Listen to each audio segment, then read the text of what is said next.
ನಮಸ್ಕಾರ ಸ್ನೇಹಿತರೆ. ಇಂದು ಪ್ರಭು ಶ್ರೀರಾಮಚಂದ್ರ ಮೂರ್ತಿಯ ದರ್ಶನ ಮಾಡ್ಕೊಂಡು ಬಂದಿದ್ದೀನಿ. ನಾನು ಅಯೋಧ್ಯೆಯಲ್ಲಿದ್ದೀನಿ. ಮೌಲ್ಯ ಅಂದರೆ ಶ್ರೀರಾಮಚಂದ್ರ ಪ್ರಭು. ಅದೇ ರೀತಿ ಮೌಲ್ಯಗಳಿಗೆ ಒಂದು ಪರ್ಯಾಯವಾಗಿ ಬದುಕಿದ್ದವರು ಡಾಕ್ಟರ್ ರಾಜ್ಕುಮಾರ್ ಅವರು.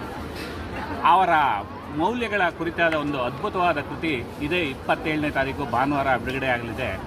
ನನ್ನ ಆತ್ಮೀಯರಾದ ಕೆ ನಟರಾಜ್ ಅವರು ಈ ಕೃತಿಯನ್ನು ರಚನೆ ಮಾಡಿದ್ದಾರೆ. ಹಾಗೂ ಕರ್ನಾಟಕದ ಹೆಸರಾಂತ ಪ್ರಕಾಶನ ಸಂಸ್ಥೆಯಾದ ಸ್ನೇಹ ಬುಕ್ ಹೌಸ್ ಅವರು ಈ ಪುಸ್ತಕವನ್ನು ಬಿಡುಗಡೆ ಮಾಡ್ತಾ ಇದ್ದಾರೆ. ಈ ಕೃತಿ ಇದೇ 27ನೇ ತಾರೀಕು ಬೆಂಗಳೂರಿನ RE ಕಾಲೇಜು ಸಭಾಂಗಣದಲ್ಲಿ ಬಿಡುಗಡೆ ಆಗಲಿದೆ. ಈ ಕಾರ್ಯಕ್ರಮದಲ್ಲಿ ನಾನು ಇರ್ತೀನಿ. ಬನ್ನಿ, ಎಲ್ಲರೂ ಯಶಸ್ವಿಯಾಗಿ ಡಾಕ್ಟರ್ ರಾಜ್ ಅವರ ಮೌಲ್ಯಗಳನ್ನು ಮನೆ ಮನೆಗೂ ತಲುಪಿಸುವಂಥ ಈ ಅಭಿಯಾನದಲ್ಲಿ ಪಾಲ್ಗೊಳ್ಳೋಣ. ಜೈ ಹಿಂದ್, ಜೈ ಕರ್ನಾಟಕ, ಜೈ ಡಾಕ್ಟರ್ ರಾಜ್ಕುಮಾರ್.